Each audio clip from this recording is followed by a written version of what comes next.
Hey guys, welcome back to my channel. Today's video is all about how to paint a realistic eye. If you want to know what the final detail is that makes an eye extra hyper realistic, be sure to watch all the way to the end. I'm actually going to start by using masking fluid to black out some of the highlight areas here. So I have here a Schminky masking fluid, so I'm going to go ahead and use that just right here in this big highlight.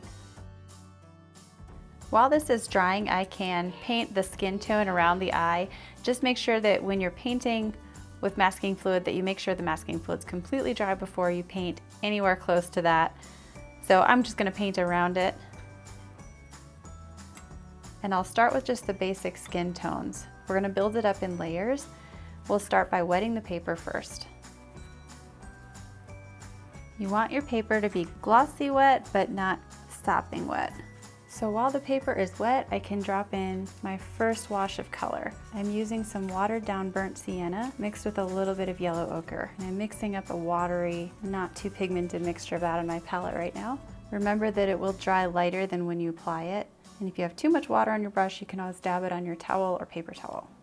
There's this light area above the eye that I'm carefully avoiding. In fact, I'm going to pull just a little bit of that paint out that's bleeding into that with a clean, damp brush. Using just a little bit more pure of a yellow ochre mixture right here. As I see in my reference photo, it's just a little more yellow towards the corner of the eye. While this first layer of skin tone is drying, I can start adding my first layer inside of the eye. The white of the eye is never pure white. It's actually usually a little bit bluish and tinted gray and has shadows in it, just like every other part of the body, especially underneath the eyelid. You can see how it darkens as the eyeball turns inside of the eye socket. And so we want to capture that to get a really realistic look. So again, I'm going to wet the paper first before dropping in any color. And it's best to start conservatively with a light color, the light mixture. You can always go darker, but you can't go lighter, at least not with watercolor. That's why it's important to make sure your sketch is really accurate at the beginning. And I'm allowing that to bleed into the iris a little bit too. Some of these finer details, like in the corners of the eye, I will probably do towards the end, and I'll switch to a smaller brush to paint those parts. My masking fluid is now dry, so I can start to paint around that a little bit. I don't have to worry about it getting messy. So I'm beginning to suggest the dark outline inside the iris. The iris is dark around here, and it gets a little bit lighter as you come in towards the center, towards the pupil. And on this beautiful eye, there's actually, it's hard to say what color these eyes are. I think it might be bluish green or hazel. There's a little bit of yellow right here in the center. Yellow and brown I see. This beautiful image is from Pixabay. If you're running short on painting ideas and you just need something, some sort of inspiration, Pixabay is an awesome site with free images that you can use to do any kind of art from. I am going to begin to deepen the color in this shadow. I have rich burnt sienna right here that I'm just painting in the crease of the eyelid. And then I'm just taking some ultramarine, and while that burnt sienna is still wet, I'm just dropping it right in there. The result will be a deep, beautiful, almost black color that still retains the transparent quality of watercolor. Now, it's important to blend that edge while it's still wet. I don't really want a hard line here where that eye is, and so I'm taking a damp brush and just blending that edge out. I've splayed my bristles on my brush a little bit to create a little bit of that skin texture. And again, blending with clean water, or mostly clean water. As dark as this looks right now, I think it will end up even going darker later on. This is really still just the beginning stages of layering our paint. If you'd really like to follow along and try this painting for yourself, but you feel like maybe this video is moving a little bit too fast, click on the link in the description below for the fully narrated real-time version of this tutorial. While you're there, be sure to check out my free guide on watercolor basics. All right, let's get back to the video.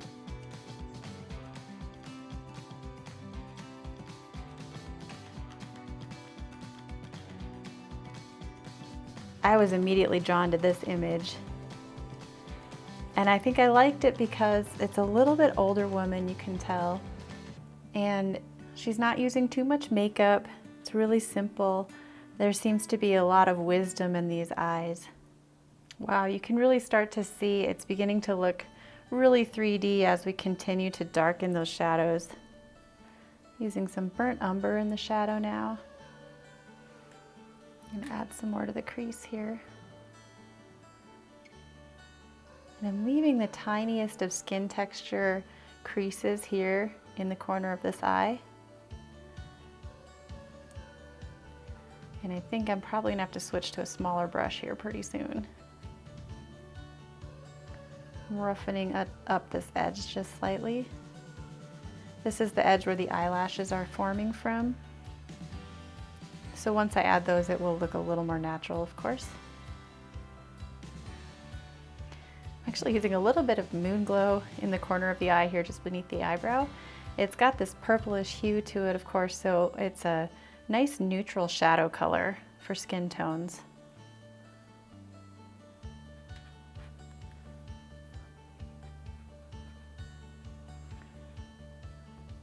I'm avoiding details like individual hairs and saving those until the very end. I think I need to darken the corner of this eye a little more, but I'm going to wait until this layer dries so I don't make a mess. And so while that's drying, I can come back down here beneath the eye, and I think I need a little bit pinker tone. So I'm taking some burnt sienna mixed with a little bit of alizarin. Because my masking fluid is dry, I can paint right over it, not worry about losing my highlights there. It'll be so fun to see those pop at the very end. They look a little weird right now because they're bright blue. I think it's a really fun challenge just to see how realistic you can get a close-up eye painting. Okay, I'm switching to a smaller brush. I'm switching to my silver black velvet size 4 round brush as I start to tighten up some of the details inside of the eye. The color I'm using right now in my brush is Moon Glow again. I love it because it has hints of blue, hints of red, hints of gray. So again, it just really makes a great neutral shadow. Grabbing a little bit of ultramarine, water it down as I blend that shadow edge. Again, very carefully working in layers. I'm well aware that if I go too dark too soon, I'm gonna regret it and I can't really fix it. So that's why I'm working cautiously, slowly, just building up my layers. Okay, it's time to add a little pop of brighter blue to the white of my eye. So I'm taking this turquoise blue. Again, it's watered down quite a bit. I'm dropping that in. This is very wet paper right now. And I'm gonna blend that all the way into the eye. Oop, a little too bright. So I'm gonna scoop that up with a wet brush and just spread it around. I think that helps a lot. Having it really wet right now gives me the advantage of making sure that the paint spreads out really smoothly.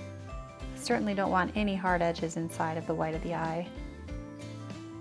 At this point, I just kind of hop around back and forth in between different areas of the painting depending on how dry each of them are.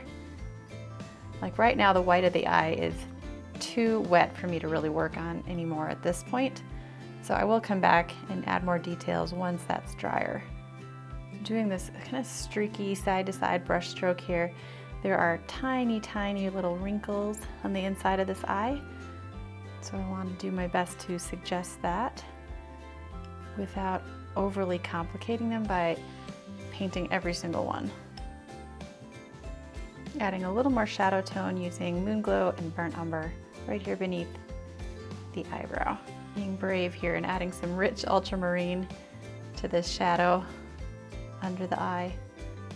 So that's why I'm spending a lot of time just carefully building up my layers, making sure that my values are correct. At this point of the painting, I'm just really slowing down, taking careful observation of my reference photo, and starting to add some tiny details. Well, I think I've sufficiently built up the layers around the eyes, so we have a very convincing darkest value here in the eyelid, and I've built up the foundation to add more details as far as eyelashes go. We'll save those till the end. I think now it's time to add the iris and the pupil. So I'm taking a little bit of yellow ochre and beginning to drop hints of that in where I see the yellow around the pupil here. Just using the tip of my round brush, and I see hints of reddish brown in there. I may need to darken this as I darken the blue around it too, but for now this is a good start. I'm grabbing some indigo. This is my very, very dark blue, which is pretty much black when it's at its most pigmented form, and I'm going to use that around the edge here. Now what I'm doing is I'm painting almost a line all the way around the eye. Not quite all the way around because I have to work in sections so it doesn't dry.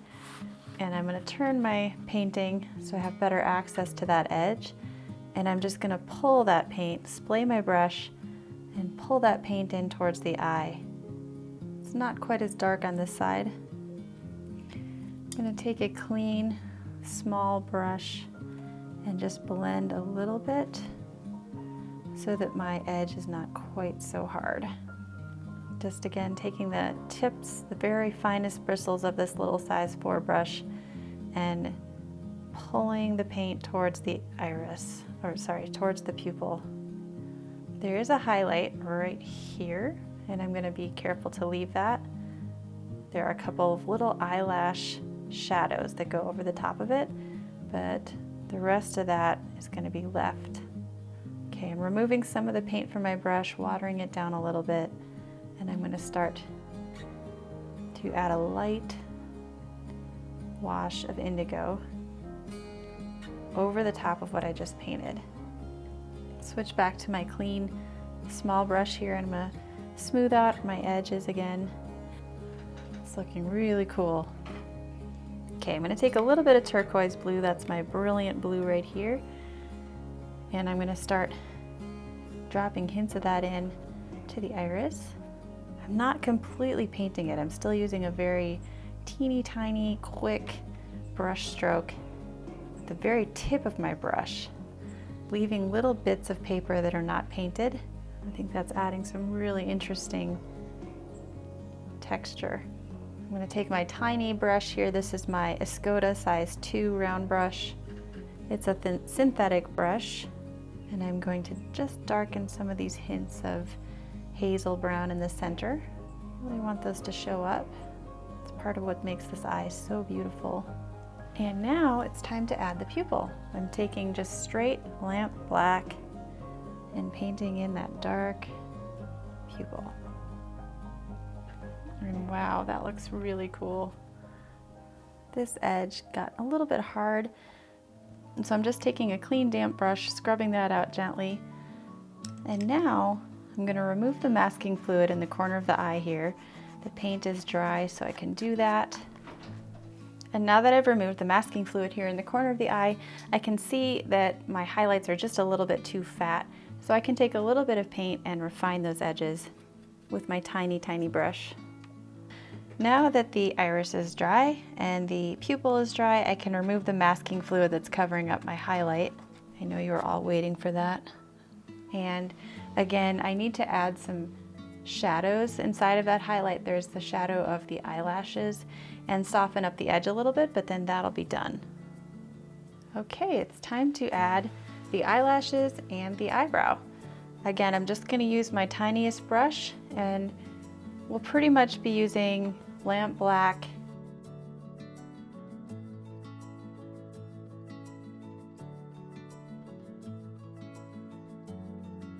All right, the last bit of detail I'm going to add is just some teeny tiny little veins inside of the white of the eye, and I think that will be the last effect.